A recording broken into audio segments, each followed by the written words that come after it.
Mr. President. Senator from Oregon is recognized. Mr. President, I rise tonight to tell you a tale about the Klamath Basin. And it's really two stories about the Klamath Basin. One is of a terrific vision that has come together between fishermen and ranchers and tribes. And the second is a story about a terrible drought. So I want to start with the good news and share a little bit of the vision. First, let me tell you about the magical place that is the Klamath Basin. It's in southern Oregon and northern California. It's an area of the country that is rich with agricultural resources and exceptional wildlife populations.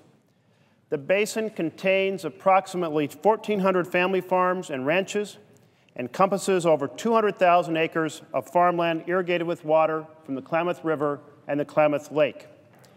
In 2009, the basin's agricultural industry produced over $440 million in revenue. The Klamath is sometimes referred to as the Western Everglades. The basin attracts 80% of the Pacific Flyway's waterfowl and supports the largest overwintering population of bald eagles anywhere in the lower 48 states. It is also home to one of the most productive salmon river systems in the country. Now, let me tell you that the allocation of water in this basin has always been a source of enormous tension between the farmers and ranchers, the fishermen, both the in-stream fishermen and the offshore fishermen, and the tribes.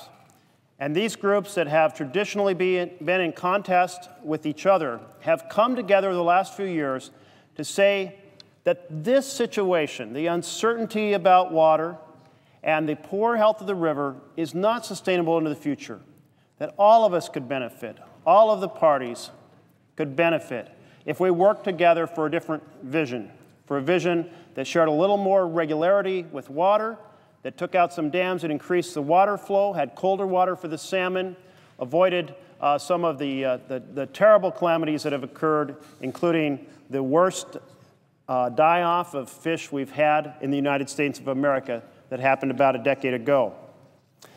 So these stakeholders have developed a collaborative agreement and signed it called the Klamath Basin Restoration Agreement, or KBRA. And that agreement is designed to benefit farmers and ranchers as well as the Klamath tribe and fishermen up and down the West Coast by offering more certainty about access to water. At the same time, it restores the river and improves habitat and river flows for native fish species and wildlife refuges. The development of the Klamath Basin Restoration Agreement is a historic step forward for the region. And if it were already in place, it would provide a powerful set of collaborative tools for dealing with droughts, for dealing with years when there is a shortage of water. But Congress has not yet acted, and those tools are not in place. And that brings us to this current year and the second half of the story. And to help me address that, I'm going to ask a chart to be put up.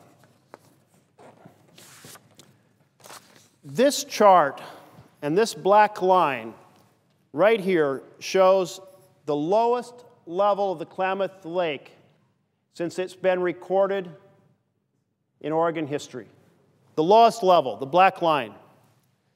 This red line represents the level of the lake this year. As you can readily see, the level of the lake is far below the worst ever year, the worst ever calamity of 1992. These red dots represent the level the lake needs to be at to provide irrigation water to the farmers. There is no conceivable way that we are going to get from this red line to these red dots in order to provide water in the normal fashion. And that's why we're facing such a calamity this year. With spring planting season already upon us, it's critical we take immediate action to respond to this crisis.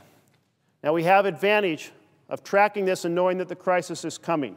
So together we can work to mitigate the worst effects of the drought rather than waiting for the drought to simply play itself out. A drought of this magnitude requires an unprecedented, integrated, expansive set of responses from the federal agencies and a dedicated effort to coordinate response efforts along with local and state governments. Along with Senator Wyden, I have requested the Departments of Agriculture, Interior, and Commerce dedicate all required resources to address this crisis swiftly. Now, my team has been working with the teams at those departments, and they're making a lot of progress. But we've got to continue pushing forward as fast and quickly as possible.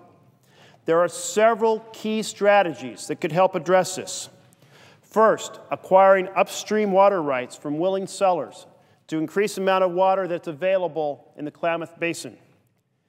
Second, to pursue extensive flexibility within the boundaries of law and science to utilize surface water in the most effective possible manner. Third, help farmers activate emergency drought wells and otherwise access groundwater.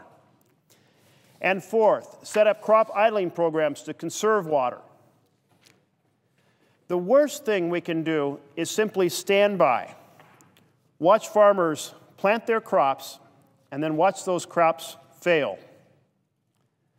So I want to say now that there's a big compliment owed to the Departments of Agriculture, Commerce, and Interior for their prompt and engaged action. And I know that Senator Wyden and I will stay equally engaged. It is no exaggeration to say that without federal assistance and cooperation with local and state officials, the impending drought will result in disaster for Klamath Basin communities. So I urge my colleagues to work with me to meet this challenge and avoid this calamity. Thank you, Mr. President.